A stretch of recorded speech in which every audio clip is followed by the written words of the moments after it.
The Battle of Point Judith.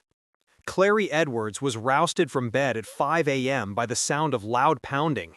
Wearing only shorts, he opened the front door of his home in New London, Connecticut, to find the unwelcome view of the shore patrol.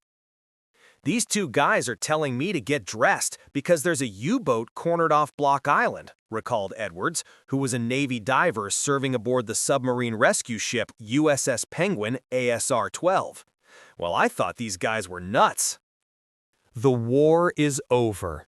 Indeed, on May 6, 1945, it certainly seemed like World War II in Europe was at an end. Hitler was dead, Berlin had been captured, and the once vaunted Nazi military machine was all but finished. Just the day before, Hitler's successor, Admiral Karl Dönitz, had sent an emissary to Allied Supreme Commander Gen. Dwight D. Eisenhower to negotiate Germany's surrender. However, rogue submarines lurking in the North Atlantic during the last weeks of the crumbling Third Reich would deliver a final fatal blow. On May 5th, an American collier headed to Boston was sunk by a torpedo fired by a German submarine. Now, ships of the U.S. Navy and Coast Guard were locked in a deadly cat-and-mouse game with the U-boat just a few miles off the coast of Rhode Island. With the capitulation of Nazi Germany only hours away, the Battle of Point Judith was underway. As Edwards pulled on his uniform, he wondered about the rest of the Penguin crew. The day before, in the wee hours of the morning, sailors crawled back to base in New London after a ship's party involving copious amounts of alcohol. Held at Central Gardens Restaurant in nearby Uncasville, Connecticut, the celebration marked the pending end of hostilities in the European theater, with rounds of power drinking according to the party program. The hungover Penguin sailors probably felt like they had dodged a bullet.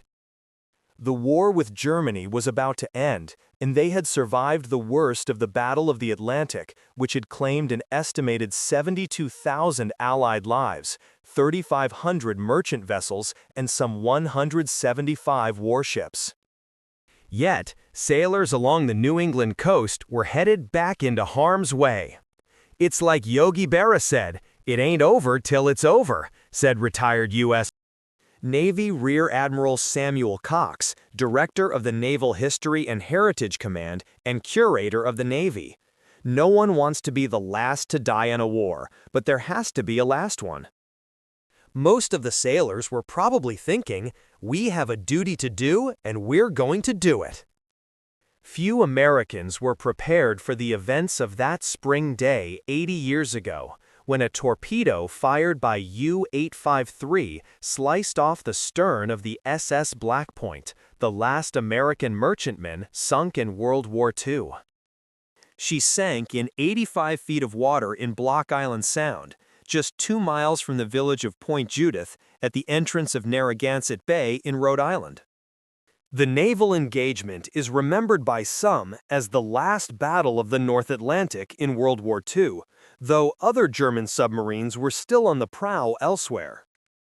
At about the same time, U-881 was sunk off the coast of Newfoundland in Canada by the destroyer escort USS Farquhar DE-139. 2 other U-boats were damaged or destroyed by British forces on May 7 in the waters in and around Denmark and Norway. Aboard SS Black Point, Captain Charles Pryor had just stepped out on the deck. At about 5:40 p.m. on May 5th, he left the bridge to have a cigarette. With the war almost over, he felt like he could let down his guard a bit while his 337-foot freighter, loaded down with 5,353 tons of coal, passed the R2 buoy about 1.5 nautical miles from the Point Judith lighthouse. That's when it hit the fan, he later remembered. The clock was blown off the wall and the barometer off the bulkhead. The wheelhouse door was blown open, and I don't remember if I lit the cigarette or swallowed it.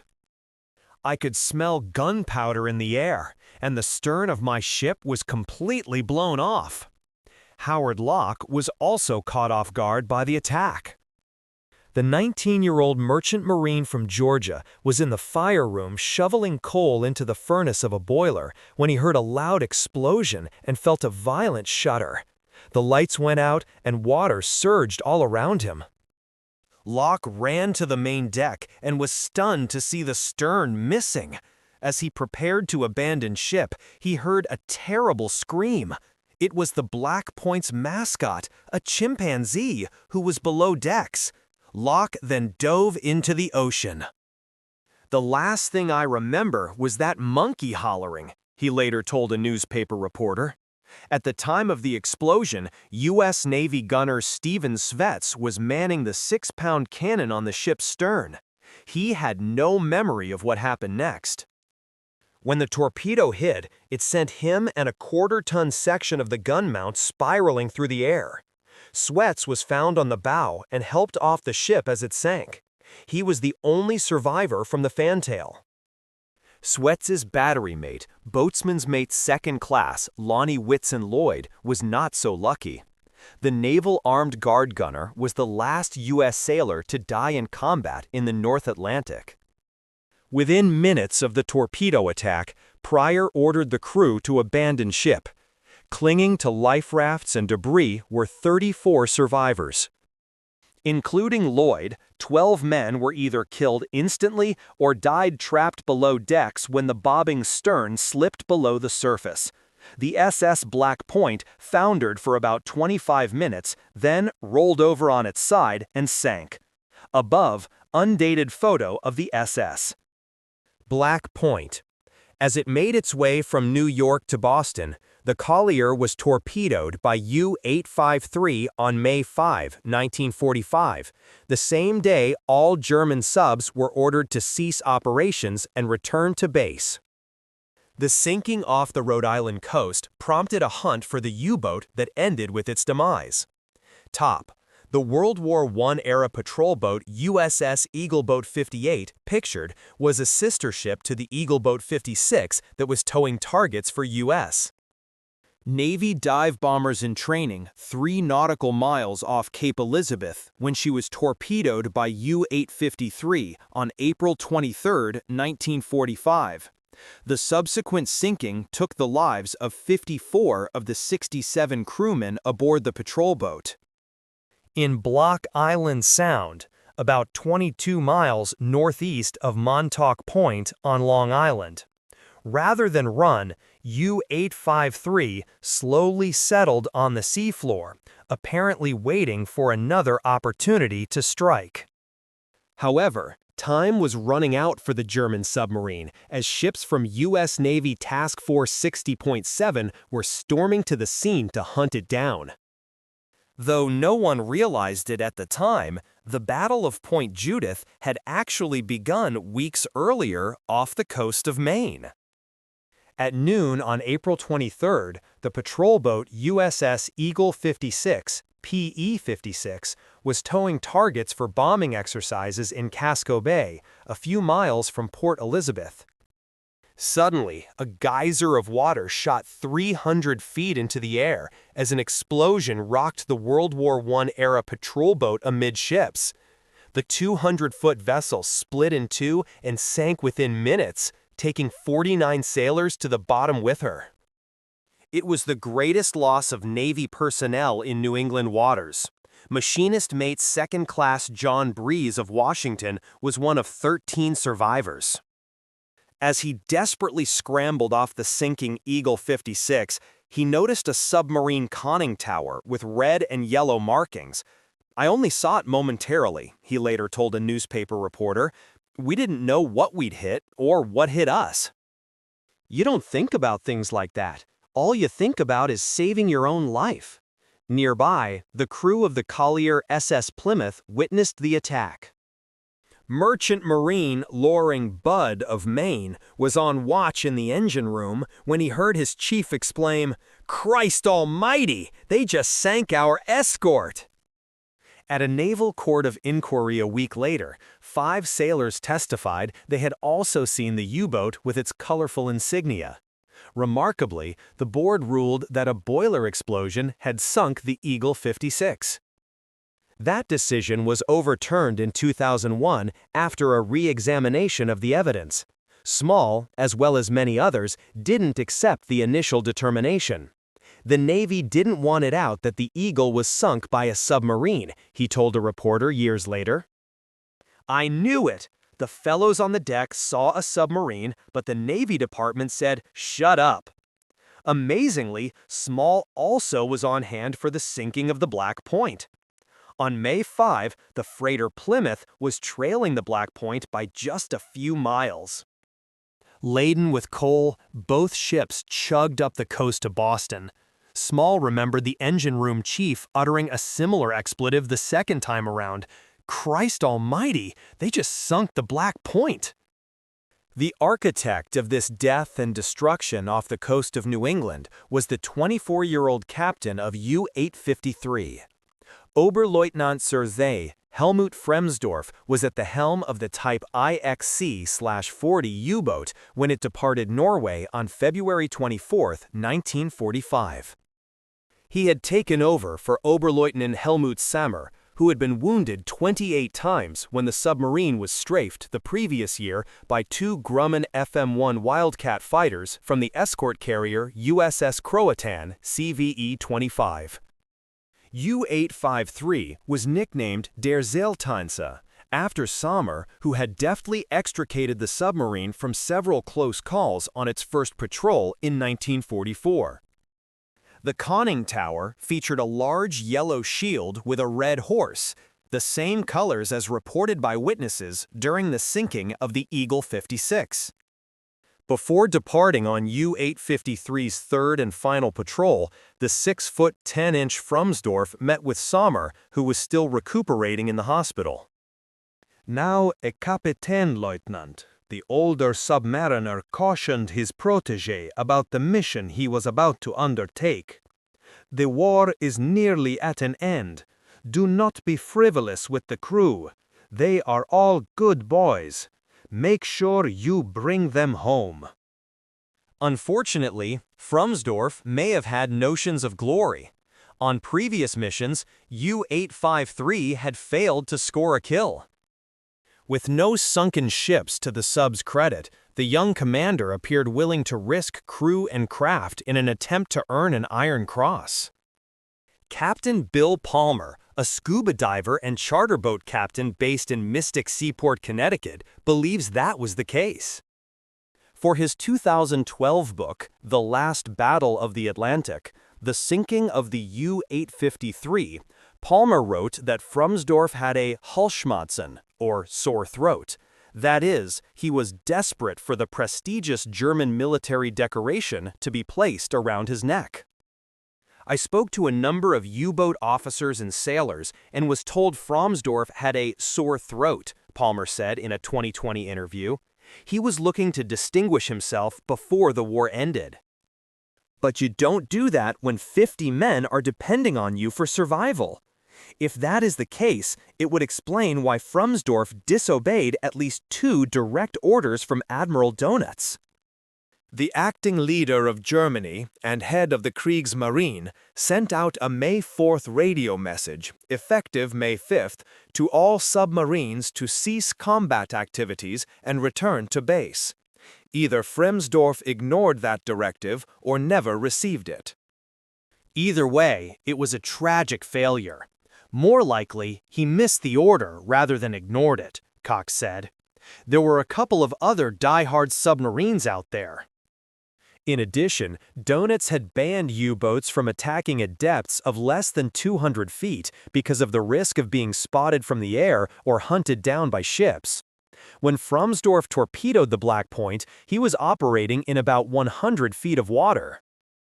Inexplicably, the young U-boat commander did not leave the area and instead rested on the bottom of the shallow waters off coastal New England.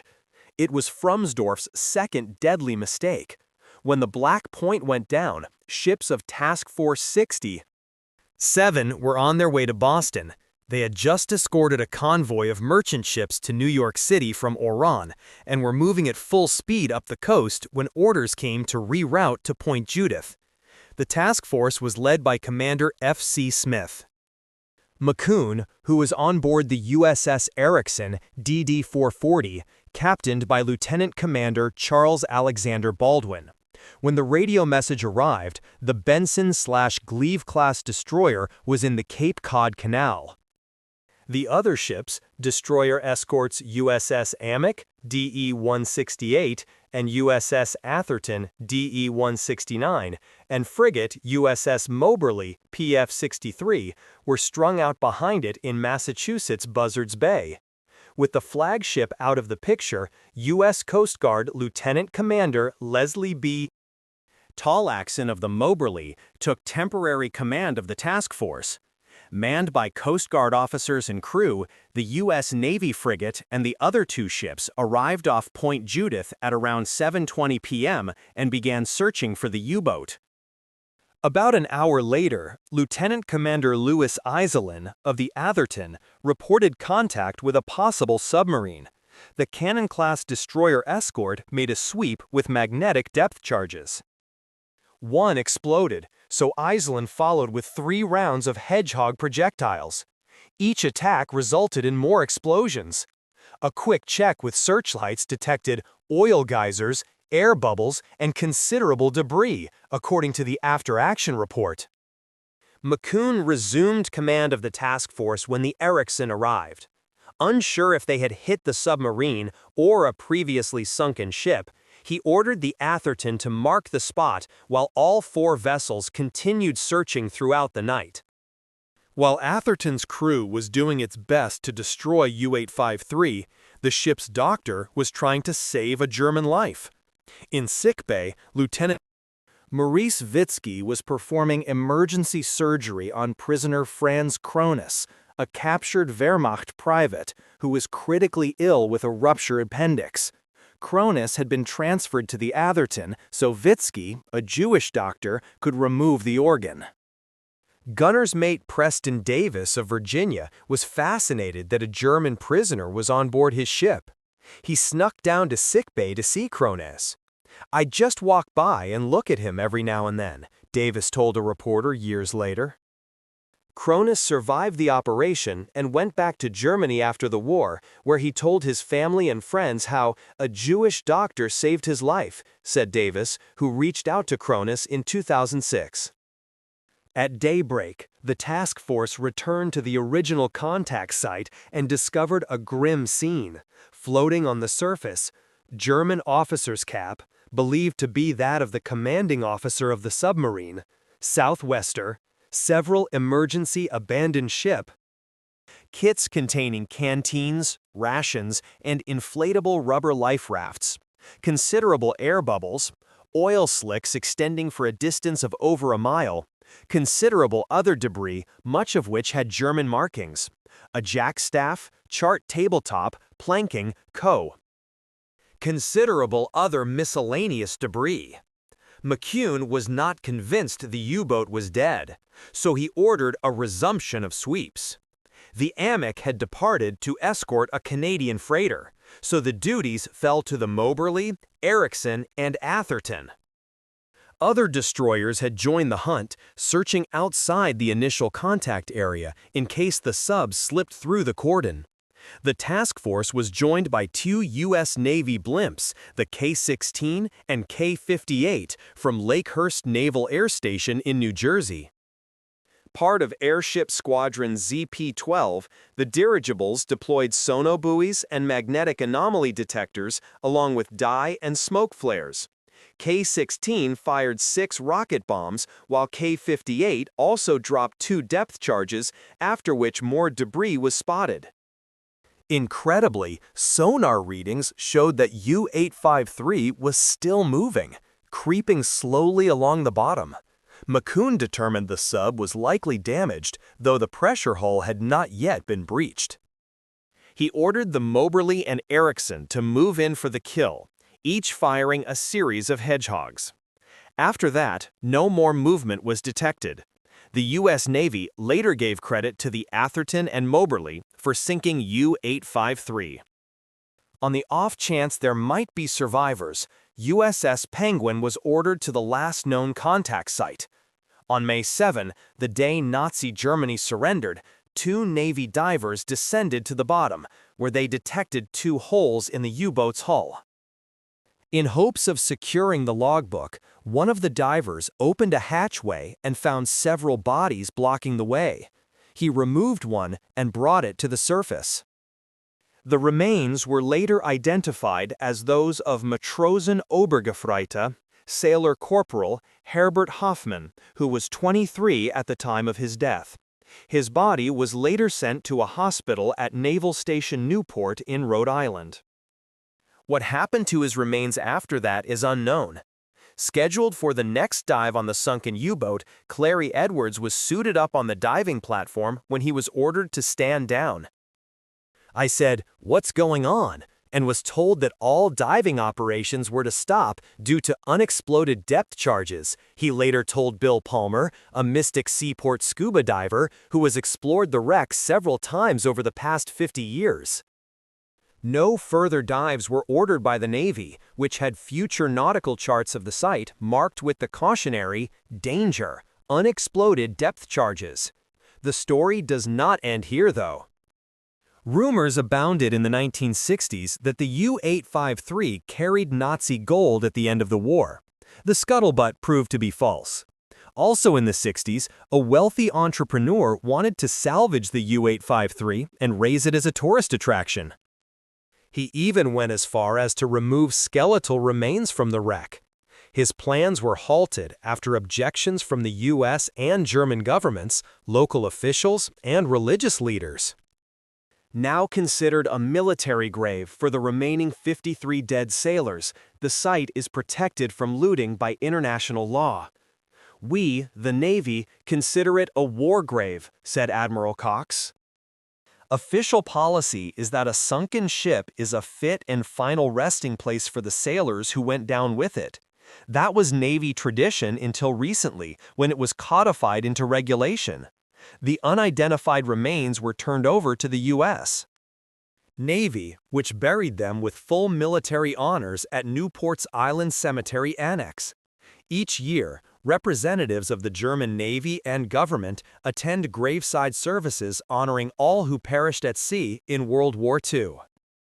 "There was a bag of bones," Palmer said. "It may not have been one individual." Next to the Naval War College Museum in Newport rests a stark reminder of the cost of war, the U-853's 2 propellers. The memorial is a testament to the sacrifices made by tens of thousands of American and German boys during the Battle of the Atlantic, the longest continuous military operation of World War II. Whether through bravery or folly, their deaths serve as a symbol of what can happen when societies bang the drum of war. "This is the end result of war," Palmer said. "It's not a video game where players come back to life. These men gave their lives when the war was really over," he added. "They were all good boys."